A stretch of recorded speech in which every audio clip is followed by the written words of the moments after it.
আশা করি সবাই ভালো আছেন। আমরাও ভালো আছি।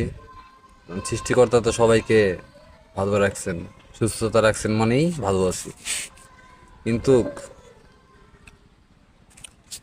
চলতে পথে অনেক কিছু অনেকের সাথে হয়ে থাকে।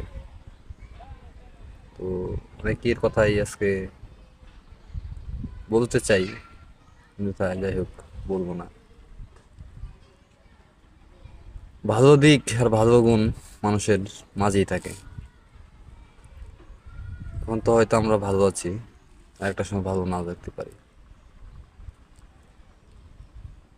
তো জীবনের অনেক গল্প আছে, অনেক মানুষের অনেক কথা অনেক জমা থাকে। কেউ বলতে পারে, কেউ বলতে পারে না। তো তাদের ভিতরে আমিও একজন। বুকে চাপিয়ে রাখি, কিন্তু মুখ দিয়ে বলতে পারি না। একদম সবাই ভালো থাকবেন, সুস্থ থাকবেন।